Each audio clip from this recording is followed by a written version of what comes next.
Cascade Hoops Talk, Billy D here. Hey, if you're an NAIA basketball fan, and obviously you are if you're listening to this show, I want to tell you some of the things Cascade Hoops Talk offers.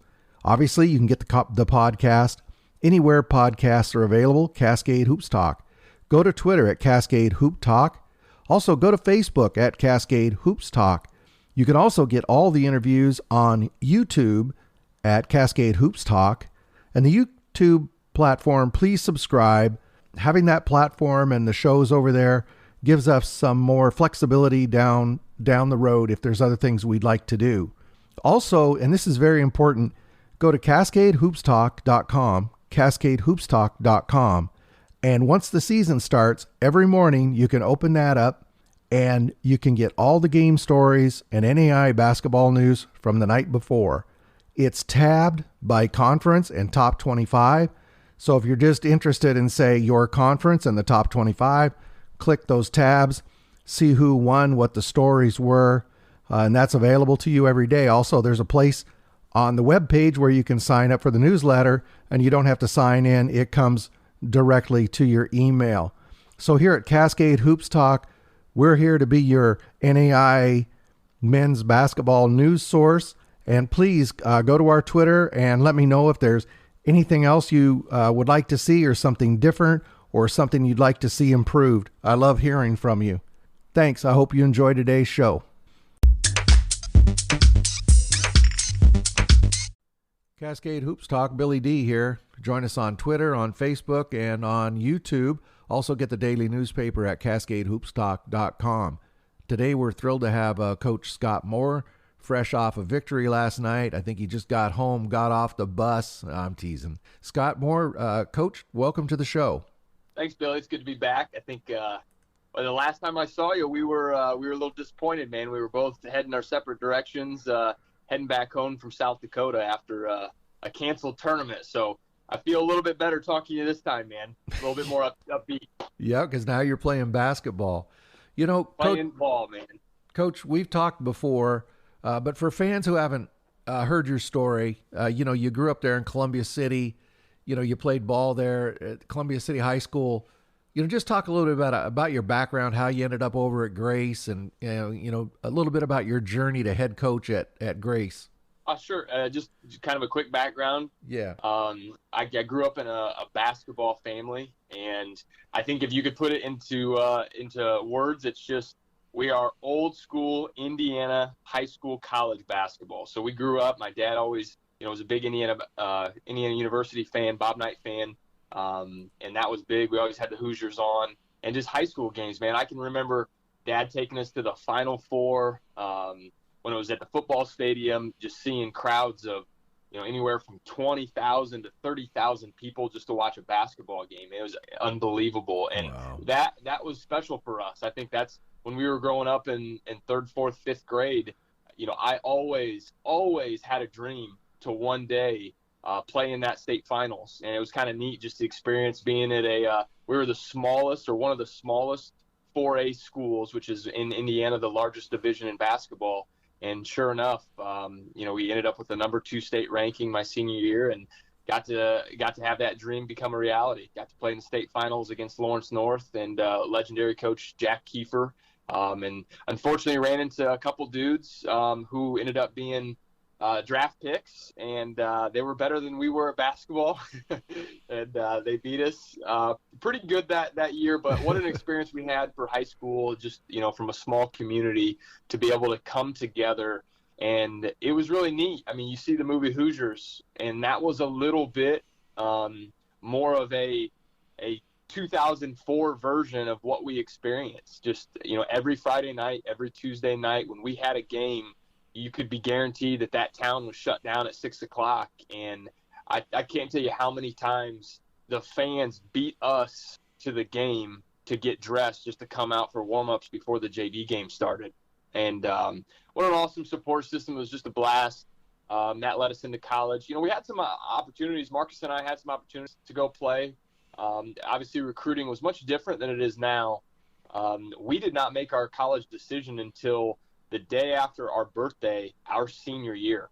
So going through that state finals was important to us. We had all different levels from low D1 D2, NAIA, and a lot of the Crossroads League in general. But my older brother came to Grace. We had a good relationship with Coach Kessler, and at the end of the day, that was our decision. We wanted to play for a coach that we had a relationship with, that we could help the program right away. Wanted to play, wanted to be close to home. And, it ended up being the best decision, I think one of the best decisions of our lives, Billy. We ended up coming here and had great success, great teammates, great mentor. It's funny, I was talking with Coach Kessler on the road. He texted me after the game, and, I kind of get teary-eyed sometimes thinking about it. But I think about being a father now. Last time I talked to you, I wasn't. And so now having a child of my own, the mentor I had in Jim Kessler, he made me a better basketball player, but more importantly, that decision was huge because he prepared me to be a father and a husband. And I told him that last night when I was coming home from the game, just how much that meant to me. After graduation, got a chance to lead the Lancers back to the national tournament, which is awesome, in Branson, Missouri. What a cool experience. Actually got knocked out by a team really well, Oregon Tech, and the Mr. Fiji or how the heck you say his name. The dude is incredible. 6'7" point guard, knocked us out of the tournament in the Elite Eight. But it was just an awesome experience. Had a chance to play overseas a little bit after that. Played a short season in China, in Beijing, and then Marcus and I went over to Australia for a year and just got to travel a little bit. So got done with playing, retired about 24 years old, and tried to figure out what do I do with my life. So I guess the only thing I really knew was basketball at the time, and my brother had got the head coaching job at Mount Vernon, Nazarene in Ohio. So I jumped on board with him for 3 years, ended up back with Coach here 2012, 2013, and was with him for 7 years until he stepped away 2 seasons ago, which was my first season last year. So it's kind of a blitz on kind of where we came from in my story. But, yeah, just entering my second year here at Grace. And just loving every bit, man. Blessed every day. And for everybody who's listening, I'll give you a tip. I used to tease Coach Moore a little bit about that lost Oregon Tech, but he doesn't really find the humor in it, just so you know. But Ryan Feige, he solidified his place in Oregon Tech history. He played that tournament on one leg. Oh, yeah. I watched him go down. I mean, Marcus and I were watching. They played – I want to say they played Mount Vernon, actually, the first round, or one of those teams, and dislocated his kneecap. And it was so bad, like there's no way this kid's playing in this tournament. And he not only played, but he came back the second half and ended up with like 30 in that game. And just a monster. Was in a huge game they played Evangel in the Sweet 16. And what a game to watch. And then obviously we ended up playing him in the Elite Eight. But, man, what a stud. He was incredible. Just NAIA basketball players, man, you just don't realize how many special players are out there across the United States. Just some flat out dudes.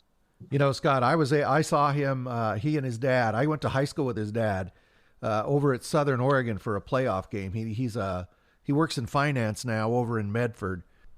Talk about, you mentioned your brother, but talk about your brothers and where they are now. Yeah, so it's kind of neat. My whole family actually now is here in the Warsaw, Winona Lake area. Marcus was a high school basketball coach, my twin brother, at Jimtown High School up in Elkhart area. And then he was just hired on a few years ago back here at Grace as our athletic recruiting coordinator. He also coaches women's tennis and does some basketball stuff with us. So he's here at the school with me. My parents built a house and they moved over here a few years ago. My sister had already lived in town. And really, the only one left was Matt, my older brother, who was 6 years older than Marcus and I. He was at Fishers High School, a kind of a powerhouse north side of Indianapolis, as a high school coach. And Warsaw, as a lot of people know, is one of the premier basketball jobs in the state of Indiana. And they had legendary coach Al Rhodes was here for so many years. Doug Ogle was here after him, and just a ton of winning seasons. And just it's well known across the state, especially here in the northern part of the state. And when that job opened up, Doug decided to step down and retire.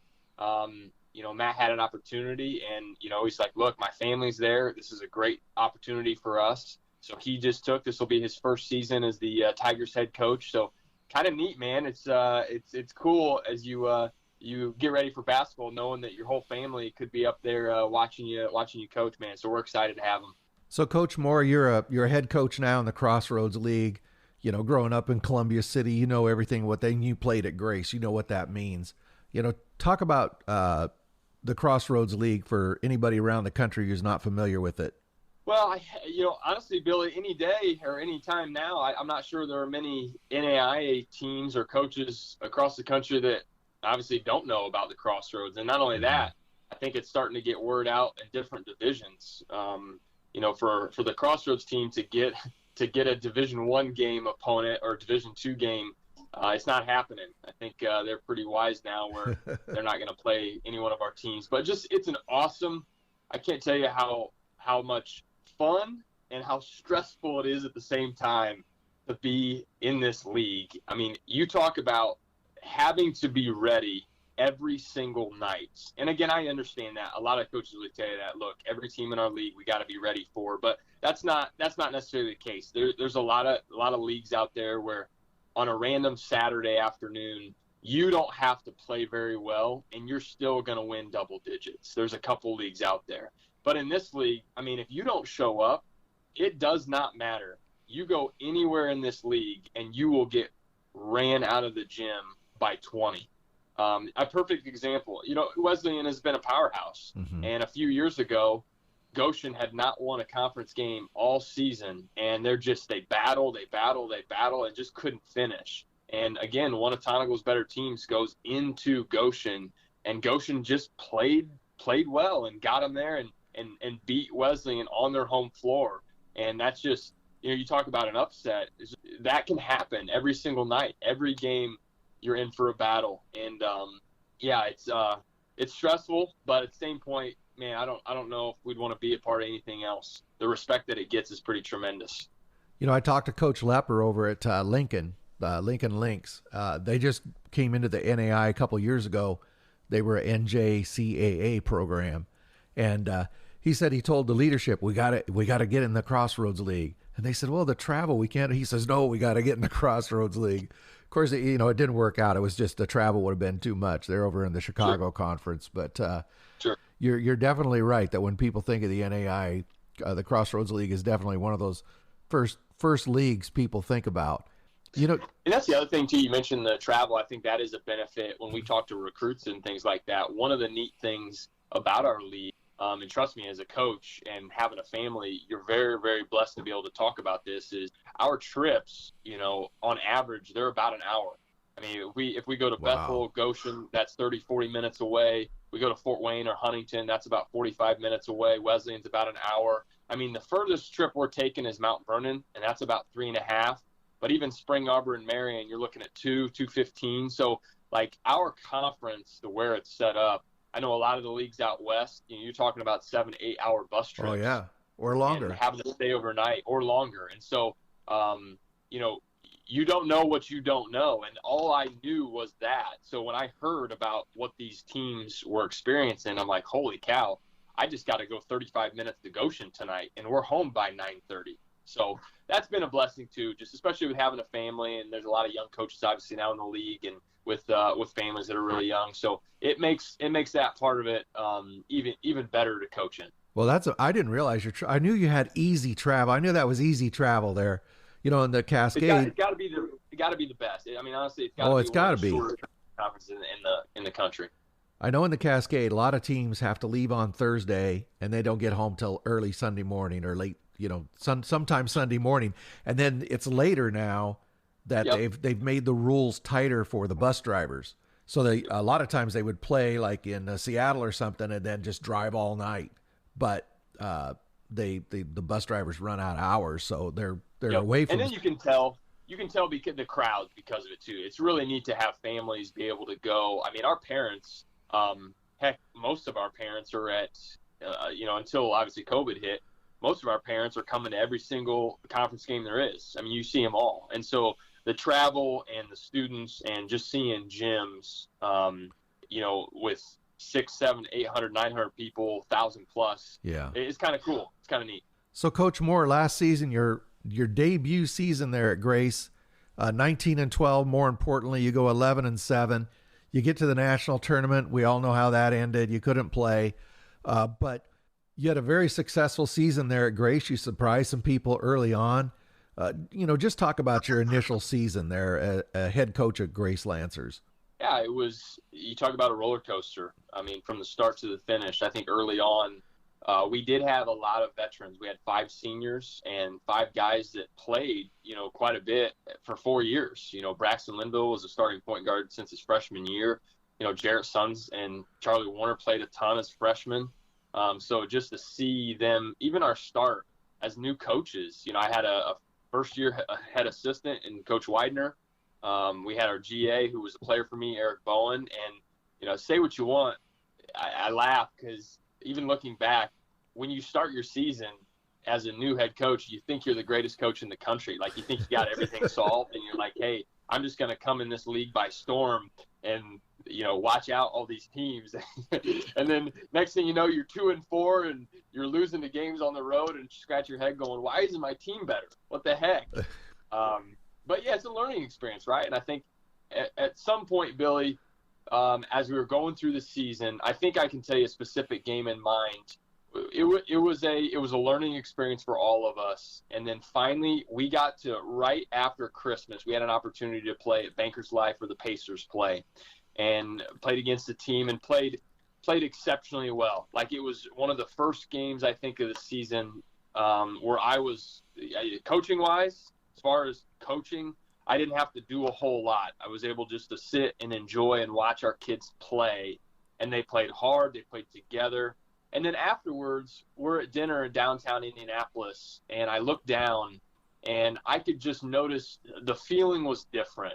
Phones were away. Our guys are talking to each other. They're laughing. Mm-hmm. They're having fun. And I looked at Jordan and just said, this team is different. Like, something's different. And then after that was just, there was this kind of sense of confidence that grew. We were able to knock off.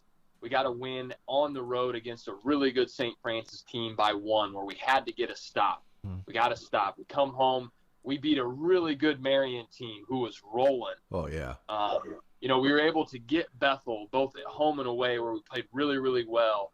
And then senior night, and I know that a lot of these teams were nicked up a little bit towards the end of the year, but Mount Vernon comes and they're so good every year and so sound. And just to be able to put that stamp on that season on senior night against Mount Vernon was awesome. So, yeah, it's just we continued to get better, and that's why I think the tournament, it hurt a little bit. I know that every coach there obviously thinks that we were probably going to cut down the nets there and win the national championship. And I don't know how well we would have done. I know we were matched up against a really, really talented West Virginia Tech team, and Coach Long, again, very similar to my story with first year head coach, and they were playing really good basketball at the end. Yep. But I knew we were healthy. I knew we were playing the best basketball of the season right there in March. And like everybody else, it stinks when you end something where it feels unfinished, where, man, I don't know if I'd rather have just played the game and lost that game. So, like, there was a closure right to that season. Right. And it didn't feel like there was a closure. And I told one of my players, it's so neat. All 5 of my guys from last season who graduated texted me, all 5 of them, and talked about just, hey, good luck, coach. Good luck at this game. We talked about just getting back together. We haven't even had our banquet yet from last season. We're still trying to set that up. Yeah. And last night when I was writing the starting lineup, I put all 5 of their names down first for one last time, just to make sure, like, for me, okay, there's my 5 guys: Dave Holden, Martin Shealy, Braxton Linville, Jarrett Sons, Charlie Warner, and then I erased their names one last time. I didn't get a chance to do that last year. So, right. Yeah, just, we ended, and then we're going into the summer, and like anyone else, there's not a single person in the country that's not dealing with this. So we're having practices. We're on a pause. We can't practice. We can only practice with, 4 guys in the gym. We can't lift weights. We can lift weights. It's been crazy. But, like I said on our phone calls, man, we played a game last night, and I haven't had more fun, and it was the ugliest game I think I've ever seen. But it was just fun to be out there, man. So definitely don't take it for granted, for sure. I forgot until you brought that up, but I picked you to lose that first round game. Oh yeah, I know. Oh, you didn't forget, huh? Coach, I want you to know this has been kind of neat. I'll tell this story. It's kind of inside story. Coach Long and I have become kind of friends since then. Oh, he's a great guy. After the game, I'm in the lobby, and Coach Widener and I are just kind of talking and just kind of, just sharing, just being emotional, man. It was tough, right? And here comes Coach Long, and he sits with us for about 45 minutes, and all we do is just talk about game plan and what we were gonna do, and it was just so fun because I'm sitting there going, yeah, I was gonna plan on doing this and this, and Coach Long's like, yeah, that's what we talked about, and he talked to me about, hey, this was our plan, and I said that's exactly what we had on our scouting report. It was kind of neat. So him and I have become friends, and it's just neat to see and what's come about that. But yeah, man, I haven't forgot. I told him I think Coach and I have talked about we need to get together and just play this exhibition or play a regular season game just so we can fulfill that bet with Billy D we got. You talked about your seniors. I just want to mention I got an opportunity. I did the senior series last season when it ended, and I got the opportunity to talk to both Charlie Warner and Jarrett Sons, and really fantastic young men represented Grace College so well. So you should be very proud of those young men. For sure. Great young man. And honestly, I miss them every day. It's weird when you're a coach, and this is the first time I've had to experience this where, like, okay, that group was my first senior group that I coached, and then you come into the spring and the summer of the next season, and then in the fall, and all of a sudden you look around and they're not there. And it's kind of a tough pill to swallow, and I know everybody moves on and they're doing great things, and it's tough when you're just like, man, I wish I could have you for just one more year. But yeah, they're awesome, man. Great kids, and we miss them for sure. So, Coach, you mentioned a couple times you went up to Ann Arbor last night. You were able to play Concordia of Michigan. You turned the ball over 21 times, but you got the victory. I thought Concordia played a really scrappy game. They gave you everything you could handle. Just talk about that game last night.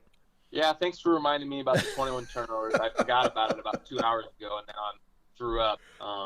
Yeah, it's the beginning of the season, right? I think, everybody comes out with preseason rankings and preseason all-conference and all-American. It couldn't be the dumbest thing that we do. I know we got to do it for media purposes, but, every single team is hungry, and every team is 0-0 to start the season. So emotions, right? Like the strain of the season, the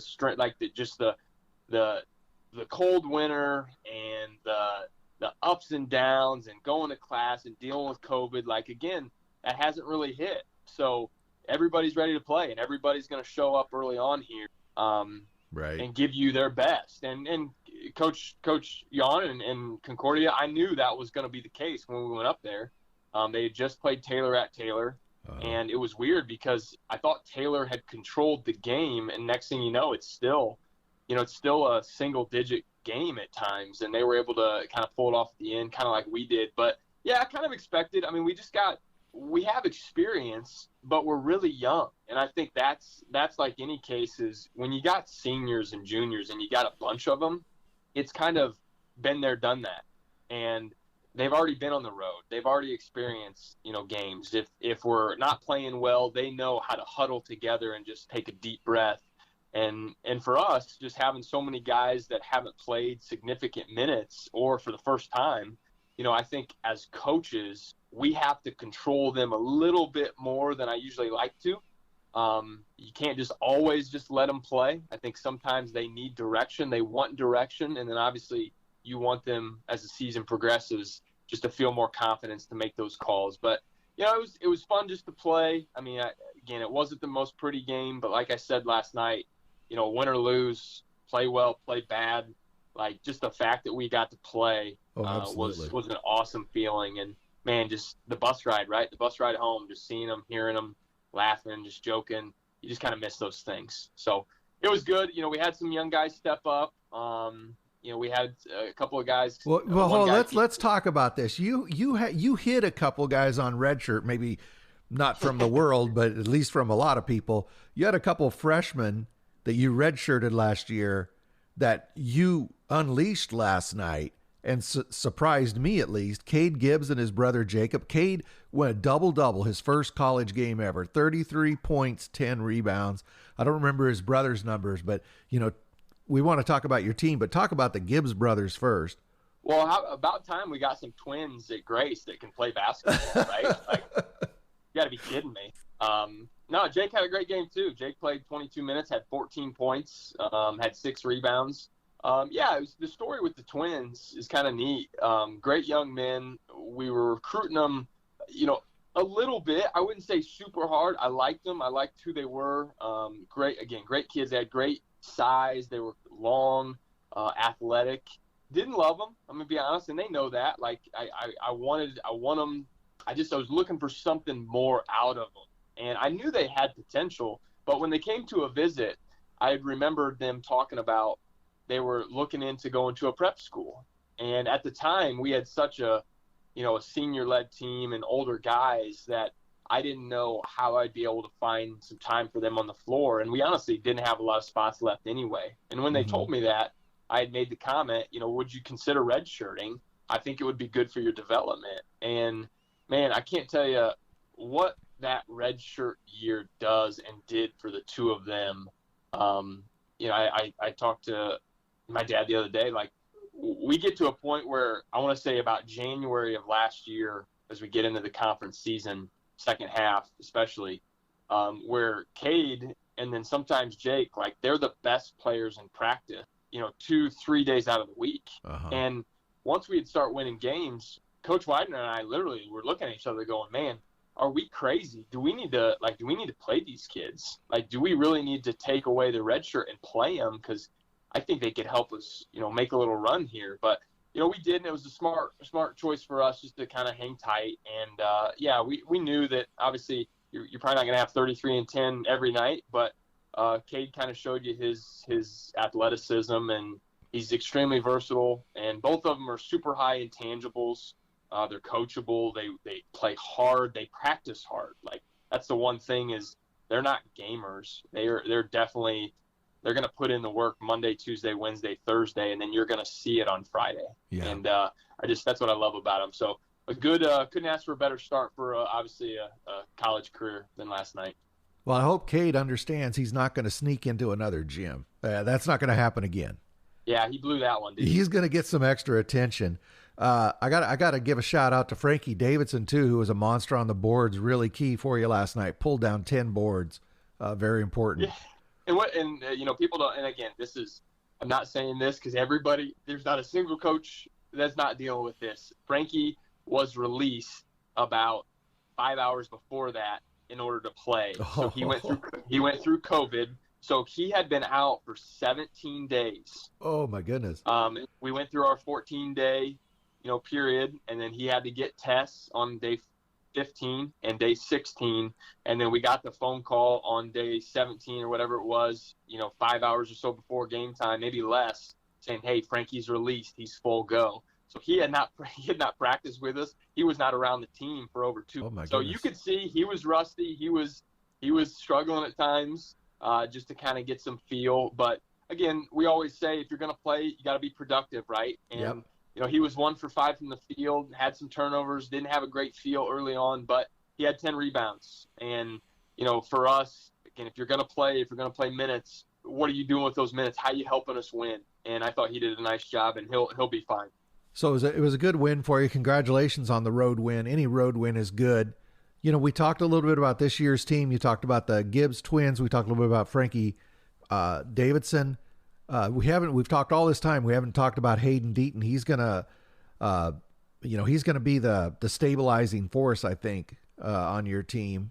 Yeah, I mean, Hayden's the name, right? Like, Hayden's the guy everybody knows, and Hayden's gonna be the guy that's the number one on the scouting report.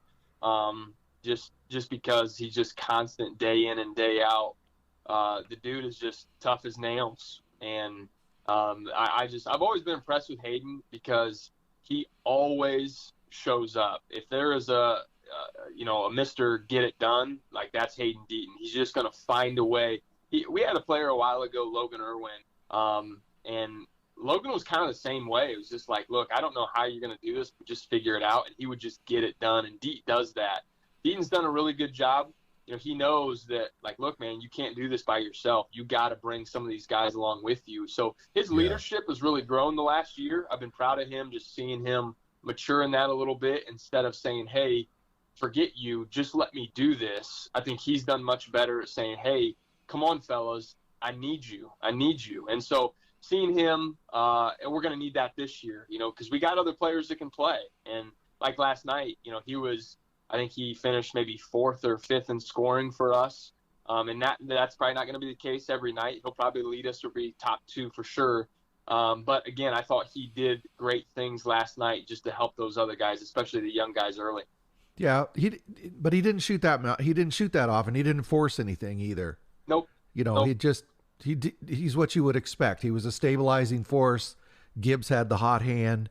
Deaton is going to be I think Deaton's going to be the key. And speaking of that, who cares what Billy D says? What are your keys this year? When you look at this year's team, where do you think you're strong? What are you trying to shore up?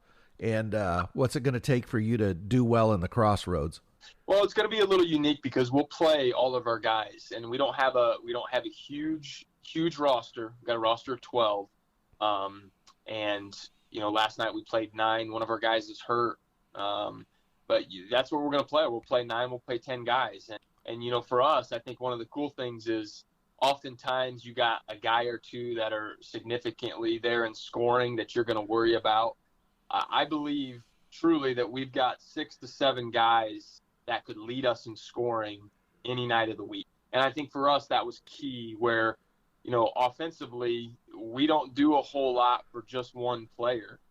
I will never say never. I think that's a mistake in coaching, but you'd be surprised for the Grace College Lancers, as long as Coach Moore is here, if we have too many guys in our career that average 22, 23 points a game. Like, I think you're going to see about 5 or 6 guys in double figures most seasons for us. And I think that's to our advantage. I think as teams try to scout us and figure out who we can take away, like even last night, we had a couple guys that didn't play their best game.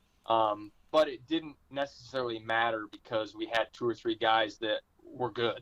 And so I think that could be good for us. Defensively, I think we could be really good. We're tall, we're long, we're athletic. This has a chance to be one of our better defensive teams that we've had since I've been back with Coach. I just think that we've stressed it a little bit more. We've got some guys that obviously can play different positions, multiple positions. And that's one thing that we're really going to be looking forward to is getting a little bit nastier defensively, especially in the Crossroads League. Man, you got to be able to guard. There's just so many teams that can just shoot it and score it. So that'll be important for us. Coach, you and I didn't talk about this, but you were talking about having a conversation with your dad. All you guys are coaches. Your dad's obviously a basketball guy as well. How much free advice do you get? Well, I get free advice every time I walk home when my wife says, hey, you need to make more shots. I'm talking about from your dad. Don't throw your wife under the bus. Oh, man, I'm not. I'm just saying I got coaches all through the family. And the best part is not one of them sugarcoat anything. I get text messages. My twin brother will tell me exactly what he thinks. Hey, you guys suck tonight, just so you know. And I'm like, yeah, thanks. I watched 40 minutes of it. But no, it's cool. What's cool is they're all super knowledgeable. They all understand the game. They all have such a good feel. And it's funny because I'll be thinking stuff in my mind and writing notes down, and then boom, I'll get a phone call from Dad, or I'll get a text message, or while we're talking right now, my older brother just called me, and I'm sure he's going to tell me the exact same thing that I already know. So it's good. I think it just reiterates kind of what you're thinking sometimes, because you can second guess yourself as a coach. You can overthink things, and like I said before, our job, there's no perfect coach out there. Right. There's so many different ways to win a game. There's so many different ways to play. What my job is, and I got guys some guys should play more minutes. Some guys should play less minutes. Some got the rotations. None of them's figured out. But that's my job, is to, again, do the best I can to coach these people and teach basketball. So not coach basketball. I got to coach young men, and then I got to teach basketball along the way. And as I've got into this, less and less is about how much X's and O's and stuff I do with them. It's much more getting them in my office and talking constantly. Hey, how you doing? How you feeling? How can we put you in a good position to be successful? And I'm pretty transparent with our guys. Like, they ask questions all the time, and my door is always open. It's funny, the relationship that we have with all of them is pretty solid. And I think that's what we're called to do, though, is we're called to coach people and teach basketball. Absolutely. They are, and you find this all across the NAI. They're not just expendable pieces that fill in for that 2 years or 4 years or whatever, and then shove them off. Almost every program out there, builds young men who happen to be great basketball players. That's what you find more often than not. So especially in this league, then you asked about the Crossroads League. Sure. I think, across the board, our coaches in this league, it's so, you have such great respect for all 9 of these other guys. And then the assistants too. Like, Billy, we got assistants in this league that could be head coaches many years ago. Like, they are fantastic, just great minds. But more than anything, they're great men who lead young men. And I think that's the coolest thing, I think, about our league in general. I can't speak for other leagues just because I don't know it as well, but the Crossroads League, what it stands for, is pretty cool. Yeah, well put, Coach. I appreciate that.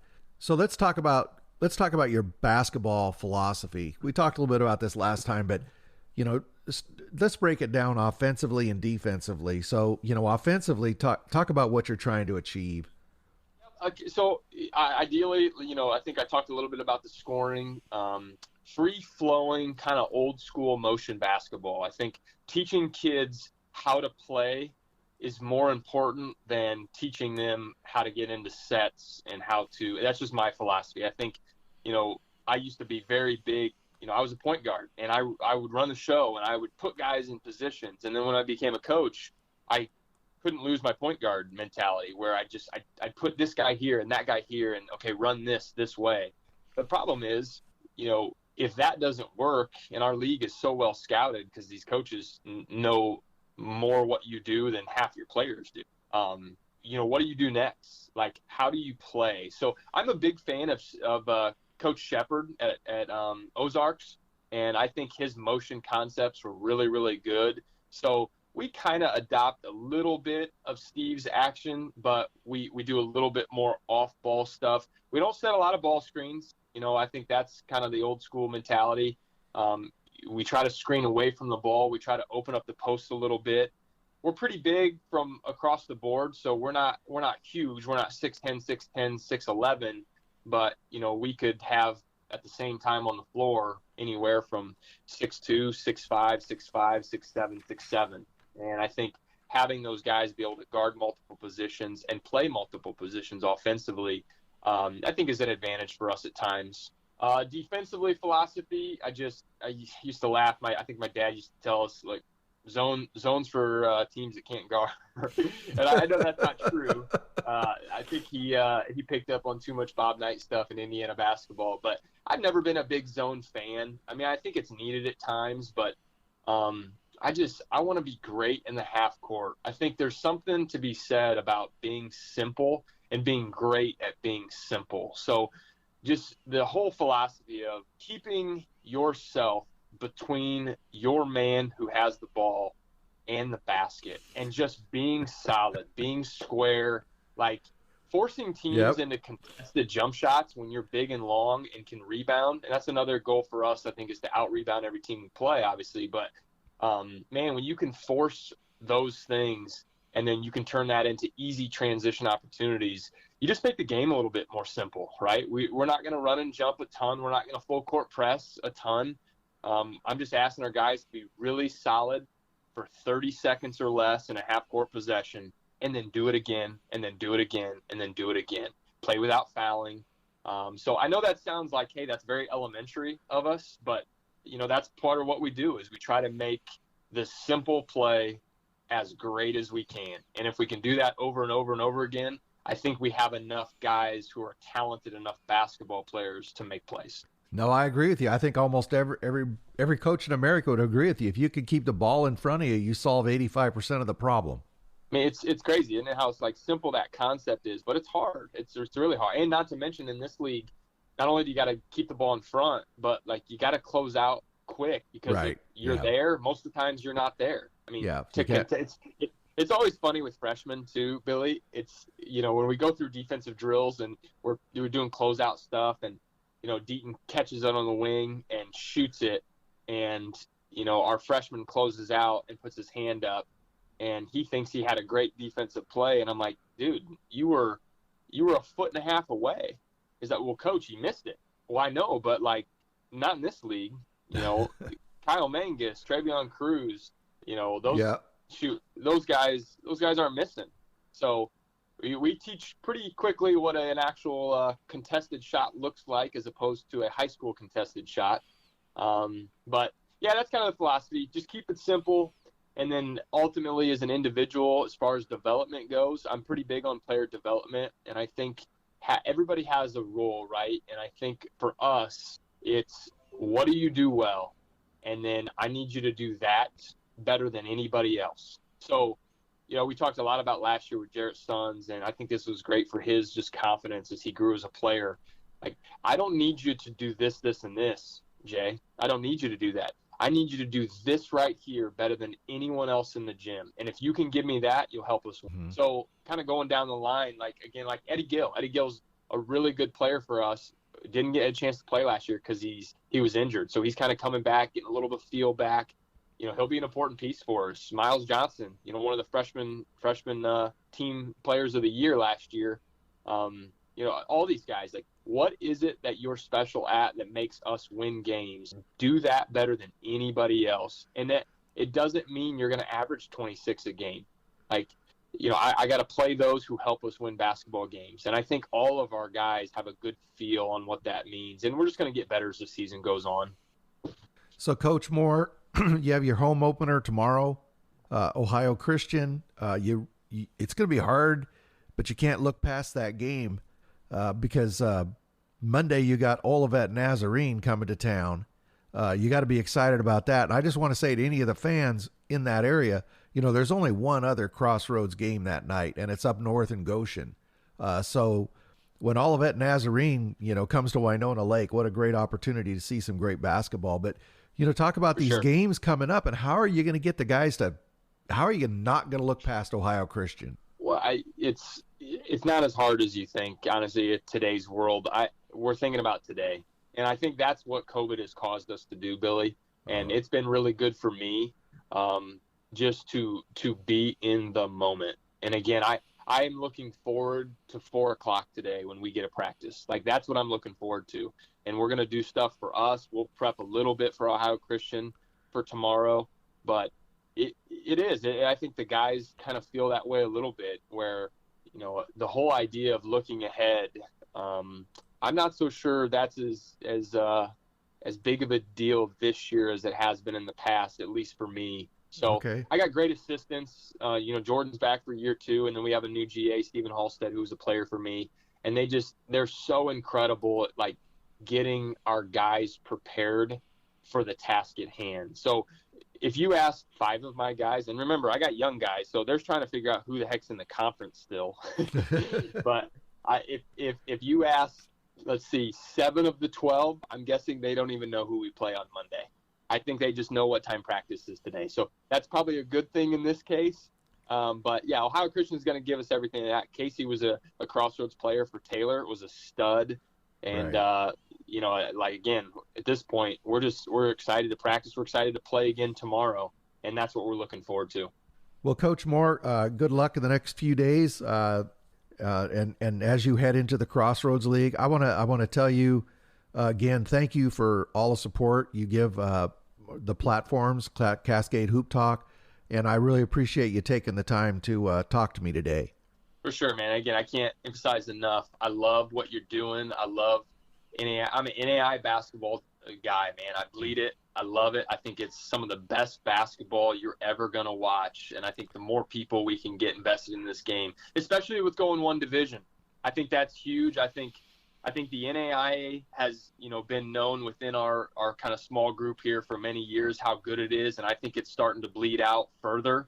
And I think now that we've gone to one division and we're a little bit more East Coast to West Coast with all NAIA schools, I'm hoping that this thing in 5-6 years just grows to become what it is. I mean, I would say any young man looking for great basketball, if you have an opportunity, holy cow, just to be able to play the game at a high level, and then obviously get a degree from a great school, whatever it is a blessing that, trust me, you're not going to want to pass up if you have that opportunity. So love your interviews, man. I love learning from other coaches. You've had some great guests on. I can't believe you actually interview me. I think I'm probably your worst interview out of all these guys. These some awesome coaches. So I'm going to get off the phone and excited to hear your next one, man. Keep it up. Okay, thanks a lot, Coach. And like you talked about NAIA basketball. I just want to remind everybody what I said a lot last year, but I haven't so much this year. It's the best entertainment value in America. Get a season ticket or just go to an NAIA game. It's what, $8, $9? Go to your local NAIA school and watch this basketball. I want your next interview, by the way, to be James Long, and I want to start a little rivalry here. So if you can interview him next or pretty soon here, and let him know that you put all your money on him to win, that way we can get something going here. I'd like that. Okay, and I'm not going to edit that out either. I love it. Thanks, Billy. Talk soon, man. Okay, thanks a lot, Scott.